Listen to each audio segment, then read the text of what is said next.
Hello વિદ્યાર્થી મિત્રો, online ક્લાસમાં આપ સૌનું હાર્દિક સ્વાગત છે. ધોરણ 10 ગુજરાતી માધ્યમ વિજ્ઞાન અને ટેકનોલોજી પ્રકરણ નંબર 15 આપણું પર્યાવરણ ભાગ 2. તો વિદ્યાર્થી મિત્રો, અને આગળના જે ભાગ 1ની અંદર આપણે ચર્ચા કરી ચૂક્યા કે નિવસન તંત્ર એટલે શું, નિવસન તંત્રના ઘટકો કયા છે અથવા તો એના પ્રકારો કયા છે, બરાબર. અને એ સિવાય આપણે જૈવિક અને અજૈવિક પરિબળો જેના વિશે આપણે વાત કરી ચૂક્યા છીએ. એમાંથી જે અજૈવિક પરિબળો છે એની અંદર થોડું અધૂરું હતું, એ આપણે આમાં જોઈશું કે અજૈવિક પરિબળો કયા છે અથવા તો શું છે એ, બરાબર. તો અજૈવિક પરિબળોની અંદર વાત કરીએ તો બે પ્રકારના અજૈવિક પરિબળો હોય છે. એક તો છે આબોહવાકીય પરિબળ અને બીજું છે ભૂમિય પરિબળ, બરાબર. તો જે આબોહવાકીય પરિબળની અંદર જે છે એ છે સૂર્યપ્રકાશ, એટલે કે વાતાવરણની અંદર અથવા તો આબોહવાની અંદર જે ફેરફારો થાય છે એ, બરાબર. તો સૂર્યપ્રકાશની આપણે વાત કરીએ અથવા તો તાપમાનની વાત કરીએ, બરાબર, તો એને કહેવાય આબોહવાકીય પરિબળ, જે આપણને કુદરતમાંથી મળે છે, બરાબર. એ સિવાય છે ભૂમિય પરિબળ. તો ભૂમિય પરિબળની અંદર આવશે જમીન, પાણી, પર્વતો, નદી, સરોવર, તળાવ, બરાબર. તો આ બધા જ જે પરિબળો છે એ આપણે ભૂમિય પરિબળની અંદર લઈશું. તો વિદ્યાર્થી મિત્રો, જેવી રીતે જૈવિક પરિબળ અને અજૈવિક પરિબળ છે એ બંને એકબીજા સાથે જોડાયેલા છે અને એના સંતુલન દ્વારા જ આ નિવસન તંત્ર છે એ ટકી શક્યું છે. હવે આ ભાગ 2ની અંદર આપણે વાત કરવાના છે આહાર શૃંખલા તેમજ આહાર જાળ. તો આહાર શૃંખલાનો મતલબ શું થાય છે તેમજ આહાર જાળનો મતલબ શું થાય છે એ આપણે અહીંયા જોઈશું. તો ટૂંકની અંદર તમને ટૂંકમાં આપણે કહી શકીએ અને કે આહાર શૃંખલા એટલે કે એક કડી છે એ બીજી કડી સાથે જોડાયેલી છે. જેવી રીતે આપણે આગળ પણ જોઈ ચૂક્યા કે કોઈ પણ સજીવ છે તો એ પોતાના ખોરાક માટે એક સજીવ છે બીજા સજીવ પર આધાર રાખતો હોય છે, બરાબર. જેવી રીતે ઉત્પાદકની આપણે વાત કરી ચૂકીએ કે ઉત્પાદક જે વનસ્પતિ છે, બરાબર. તો વનસ્પતિ છે સૂર્યપ્રકાશની મદદથી પોતાનો ખોરાક બનાવે છે, તો એને ઉત્પાદક કીધા છે. પરંતુ જે ઉપભોગી છે એટલે કે બીજા કોઈ જે સજીવો છે એ વનસ્પતિનો ઉપયોગ છે પોતાના ખોરાક તરીકે કરતો હોય છે, તો એના ઉપર એ આધાર રાખે છે. તો અહીંયા તમે જોઈ શકો છો જે આહાર શૃંખલા આપેલી છે એની અંદર વનસ્પતિ આપેલી છે, બરાબર. હવે વનસ્પતિ ઉપર કોણ નિર્ભર છે તો કે આ જે હરણ આપેલું છે એ હરણ, બરાબર. હરણ ઉપર કોણ નિર્ભર છે તો કે જે જંગલી પ્રાણીઓ છે એ, બરાબર. તો આ રીતે છે આહાર શૃંખલા છે એ બનતી હોય છે. મતલબ કે આમાંથી કોઈ પણ એક વચ્ચેનો જે સજીવ છે, બરાબર, એ જો ન હોય તો એના વગર ચાલે નહીં. તો આ રીતે આહાર શૃંખલા છે એ બનતી હોય છે. ડિટેલની અંદર આપણે જોઈશું એની અંદર. તો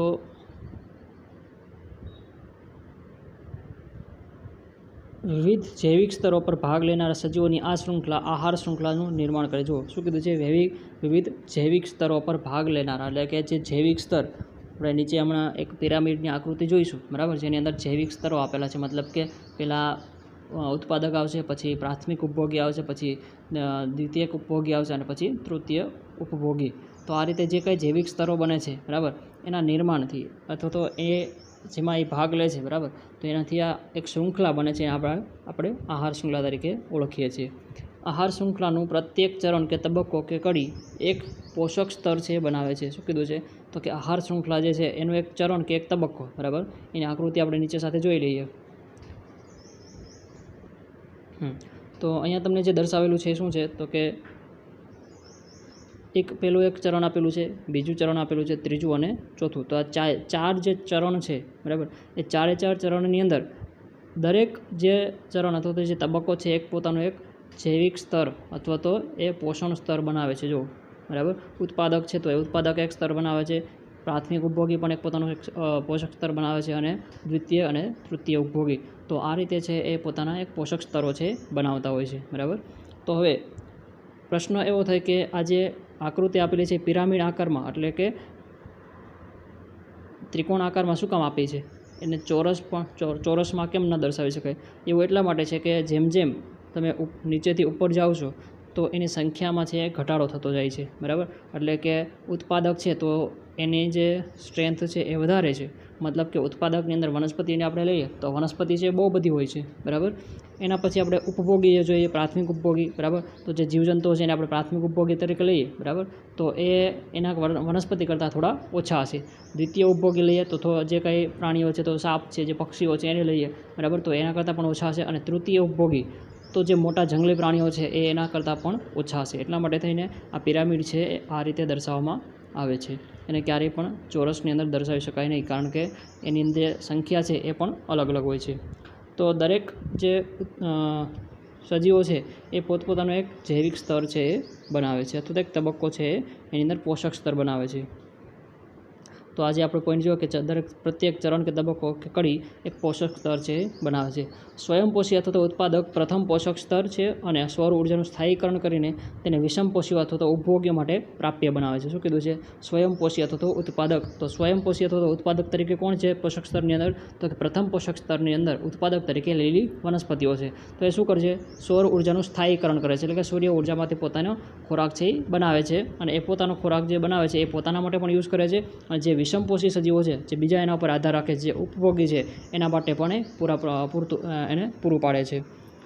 પછી કીધું છે શાકાહારી અથવા પ્રાથમિક ઉપભોગીઓ દ્વિતીય પોષક સ્તર બનાવે છે.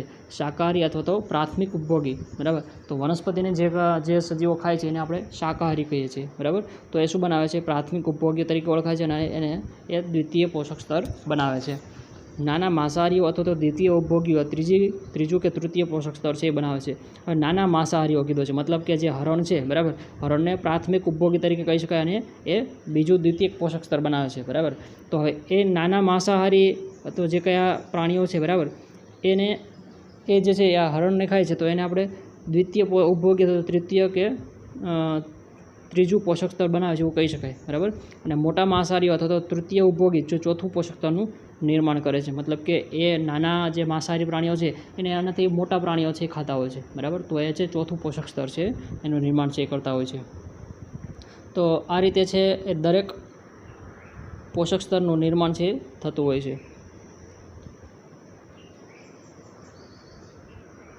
આપણે જાણીએ છીએ કે ખોરાક આપણે ખાઈએ છીએ તે આપણા માટે ઉર્જાનો સ્ત્રોતનું કાર્ય કરે છે અને વિવિધ કાર્યો માટે ઉર્જા આપે છે. આપણને બધાને ખબર છે, બરાબર. જે કંઈ ખોરાક ખાઈએ છીએ એમાંથી આપણને ઉર્જા છે મળે છે. આમ પર્યાવરણના વિવિધ ઘટકોની પરસ્પર આંતરક્રિયાઓના તંત્રના એક ઘટકમાંથી બીજા ઘટકમાં ઉર્જાના પ્રવાહનું વહન થાય છે. જો અહીંયા શું છે, મેઇન મહત્ત્વનો જે પોઈન્ટ આપ્યો છે એ આપણે અંડરલાઇન કરીને તમને ફરીવાર સમજાવું છું. પર્યાવરણના વિવિધ ઘટકોની પરસ્પર આંતરક્રિયાઓમાં તંત્રના એક ઘટકમાંથી બીજા ઘટકમાં ઉર્જાના પ્રવાહનું વહન થાય છે. શું કીધું છે? એક ઘટકમાંથી બીજા ઘટકમાં ઉર્જાના પ્રવાહનું વહન થાય છે. તો એનો મતલબ શું કહેવા માગે છે આપણે નીચે આકૃતિ દ્વારા સમજીએ. જો આ જે પિરામિડ આપેલો છે, જે પોષક સ્તર આપેલા છે, બરાબર, તો એ એક ઘટકમાંથી બીજા ઘટકની અંદર ઉર્જાનું એ વહન થાય છે. કેવી રીતે થાય છે? તો કે જે ઉત્પાદક છે એ ઉત્પાદક પોતે ઉર્જા મેળવે છે. ક્યાંથી મેળવે છે? તો કે સૂર્યમાંથી, બરાબર. તો એ 100% પ્રમાણમાં જેટલી ઉર્જા છે એ મેળવે છે, બરાબર. હવે એ ઉત્પાદકને ખાય છે કોણ? તો કે પ્રાથમિક ઉપભોગી, બરાબર. તો હવે ઉત્પાદકની અંદર જે કાંઈ ઉર્જા હશે એનો થોડો ભાગ છે એ પોતે યુઝ કરશે, અને બાકીનો ભાગ છે એ પ્રાથમિક ઉપભોગીને આપશે. તો 80% આપણે લઈએ, 80% ભાગ છે, એટલે કે 80% ઉર્જા છે કોનામાં જશે? પ્રાથમિક ઉપભોગીની અંદર. હવે આ પ્રાથમિક ઉપભોગીને કોણ ખાય છે? તો કે દ્વિતીય ઉપભોગી. તો 80% જે કંઈ ઉર્જા છે એ કોણ લેશે? તો કે દ્વિતીય ઉપભોગી, બરાબર. એટલે કે 80%માંથી 20% છે એ પોતે રાખે છે, 60% ભાગ છે આગળ મોકલે છે, બરાબર. દ્વિતીય ઉપભોગીને કોણ ખાય છે? તો કે તૃતીય ઉપભોગી. તો ફરીવાર પાછું ઉર્જાનું છે વહન આગળ થશે. તો 60%માંથી 20% પોતે રાખશે, વચ્ચે કેટલા? 40%, બરાબર. તો આનાથી પણ ઉપર કદાચ આવી શકે એક ચતુર્થક ઉપભોગી, બરાબર, મતલબ કે એનાથી જે મોટા પ્રાણીઓ છે એ. તો આ રીતે ઉર્જાનું વહન છે એ નીચેથી ઉપર તરફ થાય છે, એટલે કે એક ઘટકમાંથી બીજા ઘટકની અંદર કે ઉર્જા છે એ વહન પામે છે. ઘટક મતલબ કે જે સજીવોની વાત કરી છે, એટલે કે ઉત્પાદકમાંથી ઉર્જા છે પ્રાથમિક ઉપભોગીમાં જશે, પ્રાથમિક ઉપભોગમાંથી દ્વિતીયમાંથી તૃતીયમાં જશે. તો આ રીતે ઉર્જાનું વહન છે એક સજીવમાંથી બીજા સજીવમાં થતું હોય છે.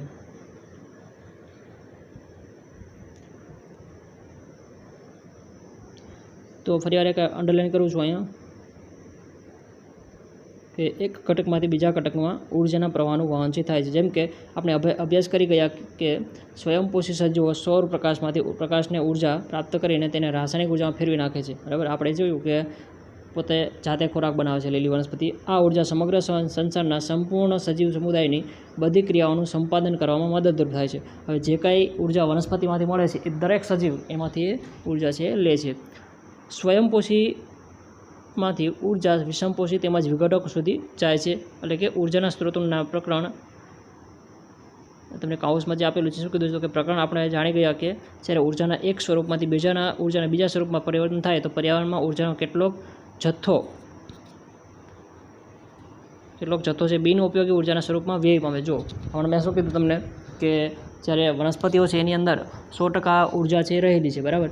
હવે એ ઉર્જા જ્યારે ટ્રાન્સફર થાય છે તો અમુક ઉર્જા છે એ વ્યય પામે છે, અમુક ઉર્જા છે પોતે યુઝમાં લે છે.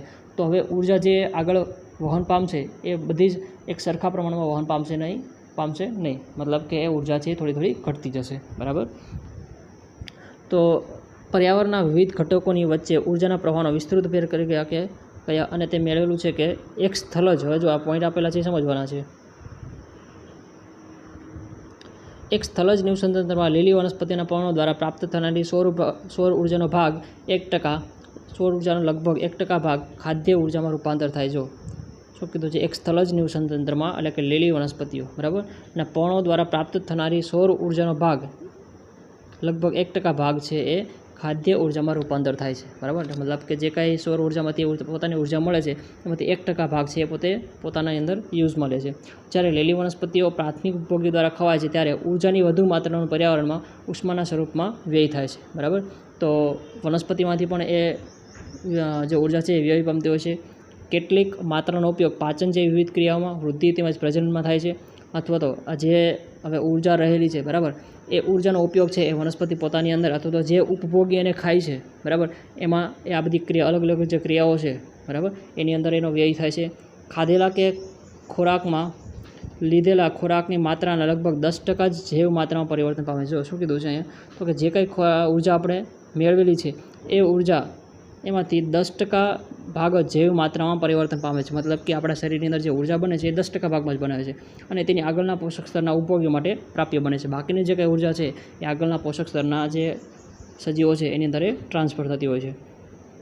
આમાં આપણે કહી શકીએ કે પ્રત્યેક સ્તર પર પ્રાપ્ય કાર્બનિક પદાર્થોની માત્રાની સરેરાશ 10% જ ઉપભોગીઓના આગળ સ્તર સુધી પહોંચે છે. મતલબ કે જે કાંઈ ઉર્જા છે એ 10% જેટલો ભાગ જ તે આગળના પોષક સ્તરની અંદર પહોંચે છે. તો ફરીવાર આપણે ઉદાહરણ દ્વારા સમજીએ કે જે ઉત્પાદક છે, બરાબર, તો એમાંથી 10% ઉર્જા છે એ આગળ ટ્રાન્સફર થશે. અથવા તો આપણે શરૂઆતની અંદર 1% જે ઉર્જા છે, બરાબર, એ 1% ઉર્જા ઉત્પાદક પોતાના શરીરની અંદર ઉપયોગમાં લે છે, બાકીની ઉર્જા છે આગળ ટ્રાન્સફર કરે છે. હવે શું થશે, તો કે પ્રાથમિક ઉપભોગી છે એની અંદર એ ઉર્જાનો ઉપયોગ થશે, અમુક ઉર્જા છે એ વ્યય પામશે, બાકીની આ 10% જે ઉર્જા છે આગળ જશે. સેમ ટુ સેમ પ્રક્રિયા ફરીવાર દ્વિતીય ઉપભોગીની અંદર થશે. પોતાના શરીરની અંદર એ ઉર્જા વપરાશે, અમુક ઉર્જા છે એ વ્યય પામશે અને બાકીની 10% ઉર્જા છે એ આગળ ટ્રાન્સફર થશે. તો જેમ જેમ ઉર્જા છે આગળ ટ્રાન્સફર થાય એમ ઉર્જાનો ઘટાડો છે થતો જતો હોય છે. તો વિદ્યાર્થી મિત્રો, આ જે કંઈ આપણે અત્યારે જોયું એ છે આહાર શૃંખલા, બરાબર.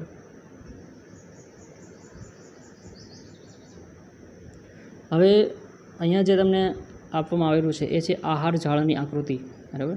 તો આહાર ઝાડ જેવી રીતે આહાર શૃંખલા છે એવી રીતે આહાર ઝાડ છે, બરાબર. તો શૃંખલાની અંદર શું હોય, એક પછી એક કડી છે જોડાયેલી હોય. આહાર ઝાડ મતલબ કે એક પછી બીજો સજીવ એની સાથે જોડાયેલો છે, તો એ સજીવ પાછા બીજા કોઈ સજીવ સાથે પણ જોડાયેલો હોય, બરાબર. મતલબ કે ઝાડ જેવી રીતે અહીંયા એક રચના આપેલી છે, બરાબર.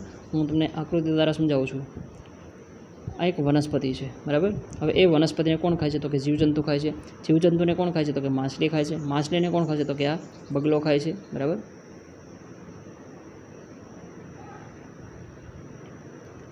હવે બગલાને કોણ ખાય છે, તો કે આ વાઘ ખાય છે. તો આ જે રચના થઈ છે એને આપણે કહીશું આહાર શૃંખલા. અહીંયા પણ વનસ્પતિ છે, વનસ્પતિ પછી એક બકરી છે, બકરીને કોણ ખાય છે, તો કે એ વાઘ ખાય છે, બરાબર. તો આ રીતે જે એક રનવે, એક પાથવે બને છે એ આહાર શૃંખલા તરીકે ઓળખાય છે, જે આપણે આગળ જોઈ ચૂક્યા છીએ, બરાબર. પરંતુ અહીંયા આહાર ઝાડની અંદર શું તફાવત છે, તો કે જે આ વનસ્પતિ છે એ વનસ્પતિને કોણ ખાય છે, તો કે આ જીવજંતુઓ ખાય છે. જીવજંતુને કોણ ખાય છે,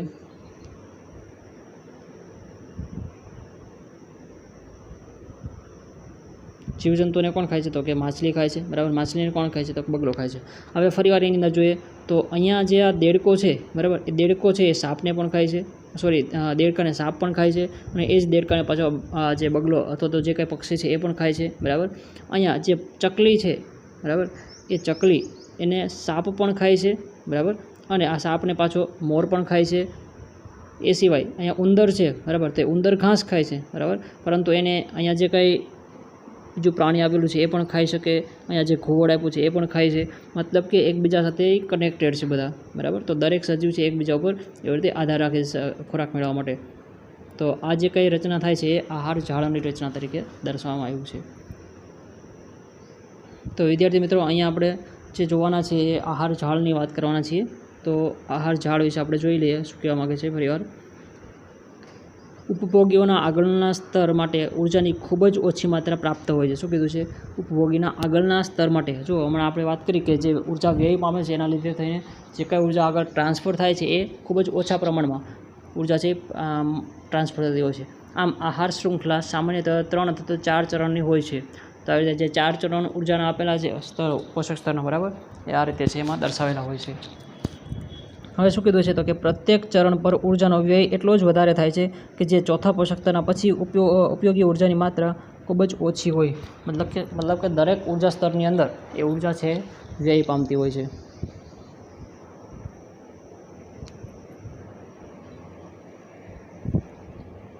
વિવિધ આહાર શૃંખલાઓની લંબાઈ તેમજ જટિલતામાં ખૂબ જ ભિન્નતા હોય છે. જો શું કીધું છે?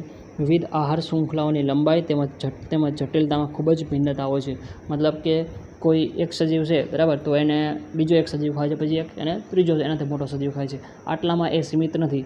જે ત્રીજો સજીવ છે એને પણ કોઈ એનાથી મોટો સજીવ ખાઈ શકે, બરાબર.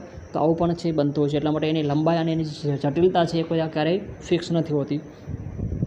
સામાન્ય રીતે પ્રત્યેક સજીવ 2 અથવા વધારે પ્રકારના સજીવો દ્વારા આહાર તરીકે ઉપયોગી બને છે, બરાબર. તો કે જે પ્રત્યેક કોઈ એક સજીવ છે, બરાબર, એ 2 અથવા તો વધારે પ્રકારના સજીવો દ્વારા પોતાનો એ આહાર છે એ બનતા હોય છે, બરાબર. મતલબ કે 2 અથવા તો 2થી વધારે સજીવો છે એને ખાતા હોય છે. અનેક પ્રકારના સજીવોનો આહાર બને છે, બરાબર. આમ એક સીધી આહાર શૃંખલાના સ્થાને સજીવોની વચ્ચે આહાર સંબંધો શાખાયુક્ત હોય છે. જો આજે આપણે આહાર ઝાડ સમજ્યા કે માની લો કે આ એક ઉંદર છે, બરાબર. તો ઉંદરને આ જે પક્ષી જે પ્રાણી છે એ પણ ખાય છે, સાપો પણ ખાય છે, બરાબર. એ સિવાય ઘુવડ પણ ખાય છે. મતલબ કે એક જ સજીવને 2થી વધારે પ્રાણીઓ છે અથવા તો 2થી વધારે જે સજીવો છે એ ખાતા હોય છે.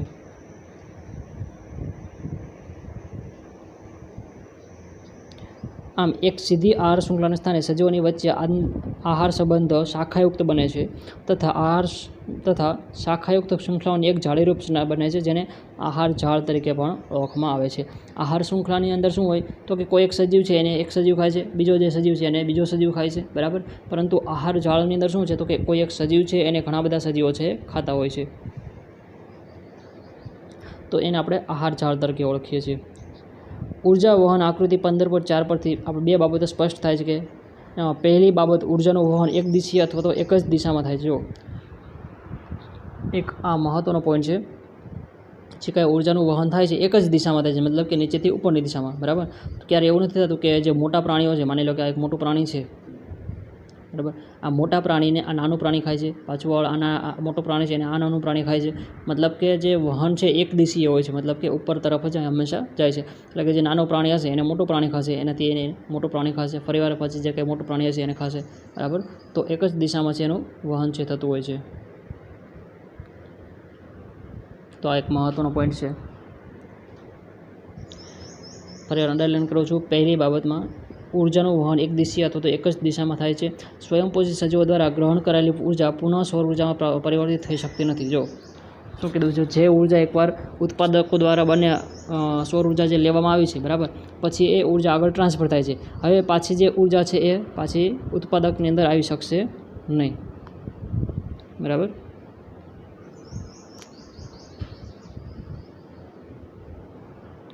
તો ફરીવાર પુનઃ સૌર ઉર્જામાં પરિવર્તિત થઈ શકતી નથી અને શાકાહારીઓમાંથી સ્થળાંતરિત થયેલ ઉર્જા પુનઃ સ્વયંપોષી સજીવને માટે પ્રાપ્ત બનતી નથી. એટલે કે જે કંઈ ચોથા સ્તરના જે સજીવો છે, બરાબર, જે તૃતીય ઉપભોગી છે, બરાબર, એની ઉર્જા છે એ વનસ્પતિ લઈ શકશે નહીં. મતલબ કે વનસ્પતિ છે એ પ્રાણીને ન ખાઈ શકે. તો એટલા માટે થઈને એ ઉર્જા છે ફરીવાર સ્થળાંતરિત થશે નહીં. જેમ જેમ ઉર્જા વિવિધ પોષક સ્તરો પર ક્રમિત સ્થળાંતરિત થાય છે તે પોતાના સ્તરથી આગળના સ્તર માટે પ્રાપ્ય હોતી નથી. મતલબ કે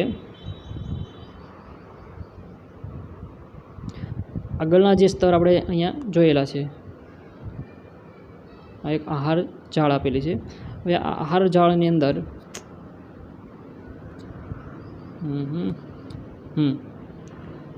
એક આહાર ઝાડ છે. તો અહીંયા જે કંઈ ઉર્જા બની છે એ હંમેશા આગળની તરફ વહન પામશે, ફરીવાર ત્યાંથી આગળની તરફ વહન પામશે. પણ જે ઉપર જે તૃતીય ઉપભોગી છે, બરાબર, એમાંથી ઉર્જા છે ક્યારેય વનસ્પતિની અંદર પાછળ આવી શકશે નહીં, કારણ કે વનસ્પતિ છે એ કેવા છે? તો કે સ્વયંપોષી સજીવો છે. તો વિદ્યાર્થી મિત્રો, અહીંયા આપણે જે કંઈ જોયું એ આહાર ઝાડની વાત કરીએ, એટલે કે આહાર ઝાડની રચના છે થતી હોય છે. કેવી રીતે થાય છે? તો કે એક સજીવ છે એને ઘણા બધા સજીવો છે એ ખાઈ શકતા હોય છે. બરાબર. તો હવે આગળનો જે કંઈ નવો ટૉપિક છે આપણે આગળના વિડીયોની અંદર ડિસ્કસ કરીશું. Thank you.